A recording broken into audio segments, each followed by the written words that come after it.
Hello, I am Joel A. Erickson, Colts insider for the Indy Star. Please like and subscribe if you want to keep on these videos. I try to put them up as often as possible. Well, if you like and subscribe, you'll know when they're up. Colts finished up their week of practice today. It is Friday. It is the unofficial end of the week. They have walkthroughs and stuff tomorrow, but we don't go out there. It's kind of the end of the week for us. Fairly large news for the defense. Charvarius Ward, team's #1 corner, will not play. He was not able to practice at all after suffering a concussion last week. Not really surprising that he'll miss a week. Most guys miss a week. The larger question is, what do they do at cornerback? You guys, I try to use these a little bit as an Ask Joel midweek. I saw some people suggest, at least one person suggest, I'd throw Jonathan Edwards in there.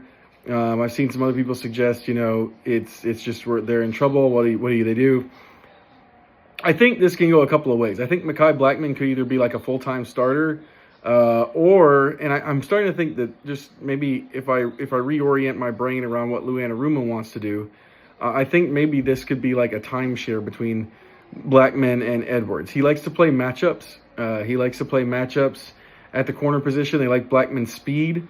The Broncos have some speed guys in Marvin Mims and Troy Franklin, but Franklin, there's a little bit of size there.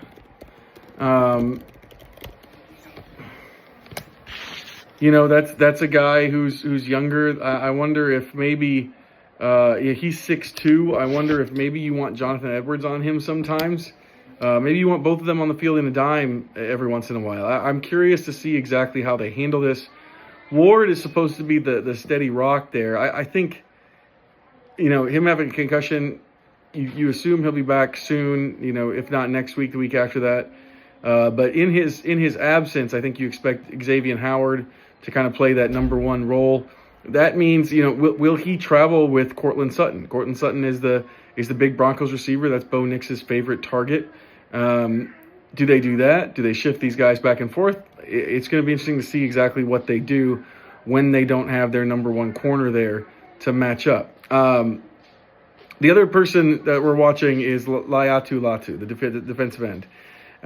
He had the pick last week, didn't do much from a pass rush standpoint. I've been thinking of him as key to the pass rush because he is the quick guy off the edge. We'll see if it manifests itself that way. Only 4 sacks as a rookie. He pulled his hamstring in Wednesday's practice. It's unclear. It doesn't seem like it's very serious. The Colts left him possibly available today. They didn't want to rule him out. They felt like they wanted to see if they could give him a chance, whether that's on a pitch count, whether it's not on a pitch count. I don't really know what to expect from this. The hamstrings are weird to me.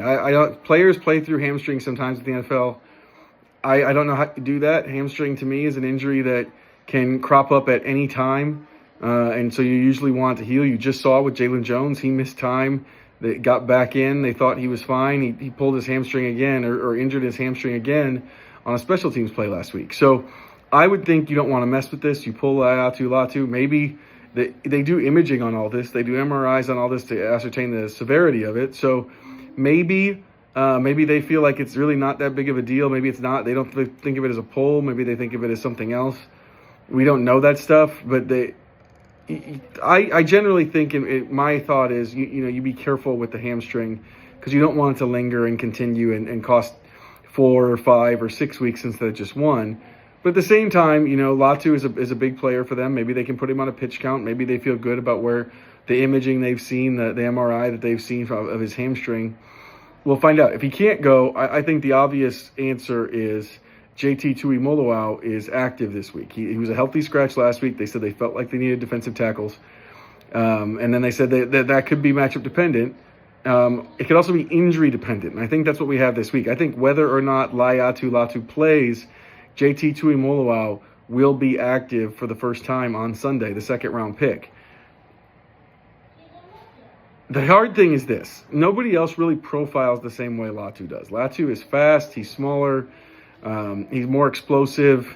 He's supposed to be like the quintessential speed edge rusher. None of these other guys are really speed rushers. They're all power guys. I do think, though, against Denver and Sean Payton, that might not be the worst thing in the world. You have a larger player to play the run. The Broncos ran the ball pretty well with R.J. Harvey and J.K. Dobbins last week. I'm expecting them to kind of attack Lou Anarumo's defense with the run this week. So having the bigger defensive ends out there, the guys that are a little bit better suited to stopping the run, might end up being a better thing for them anyway. The only thing is you trade something off on the pass rush side of it, where you're relying on DeForest Buckner, and I think you're relying on Lou Anarumo to do the same thing he did last week against Miami. Call blitzes at the right time, confuse the quarterback, make him hold the ball. Maybe that'll lead to sacks. Either way, whatever they decide to do, I think they might carry it into the game. We'll find out right up to game time if it carries up to the inactives. But it's just going to be really interesting to see what they do with these two defensive players out. I don't know that they're both considered top 5 players on the defense for me. I think Latu has a ways to go to prove that he's one of those guys.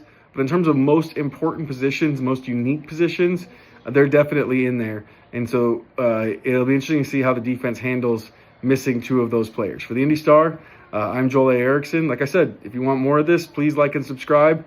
I'll try to do these as often as the news warrants it.